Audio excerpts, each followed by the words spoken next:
उद्योगपति गौतम अदानी का नाम भारत से लेकर अमेरिका तक कई आरोपों से घिरा हुआ है। यहां तक कि अमेरिकी अदालत ने उनके खिलाफ अरेस्ट वारंट भी जारी कर दिया है। लेकिन देश में सत्तारूढ़ बीजेपी इन पर अपनी जवाबदेही से बचते हुए राहुल गांधी पर ही सवाल उठा रही है।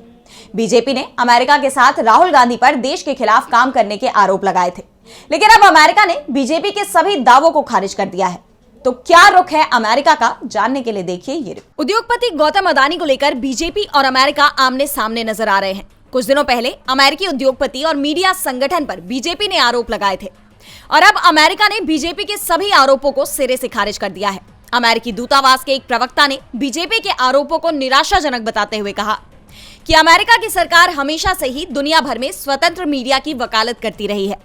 अमेरिकी सरकार स्वतंत्र संस्थाओं के साथ मिलकर पत्रकारों के पेशेवर विकास और प्रशिक्षण को बढ़ावा देने वाली योजनाओं पर काम करती है, लेकिन इन योजनाओं का मकसद इन संस्थाओं के संपादकीय फैसलों को प्रभावित करना नहीं है। दरअसल 3 दिन पहले बीजेपी प्रवक्ता संबित पात्रा ने एक प्रेस कॉन्फ्रेंस को संबोधित करते हुए मीडिया संगठन OCCRP यानी organised crime and corruption reporting project और कांग्रेस सांसद राहुल गांधी पर एक साथ मिलकर भारत की छवि को नुकसान पहुंचाने की साजिश करने का आरोप लगाया था।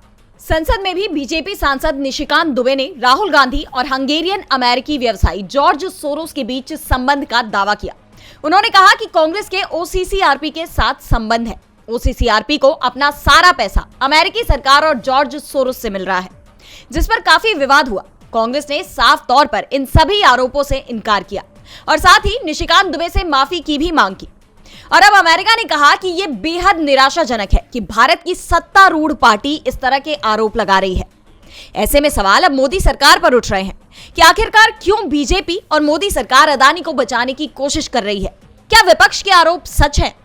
बता दें कि अमेरिका में अदानी, उनके भतीजे सागर और अन्य आरोपियों पर 2020 से 2024 के बीच भारत सरकार के अधिकारियों को $250 मिलियन से ज्यादा की रिश्वत देने का आरोप लगाया गया था, ताकि वे सोलर एनर्जी के कॉन्ट्रैक्ट को हासिल कर सके। और अब बीजेपी इन आरोपों पर अदानी का बचाव करने के फेर में भारत और अमेरिका के रिश्तों को ही दांव पर लगा रही है। DB लाइव की रिपोर्ट।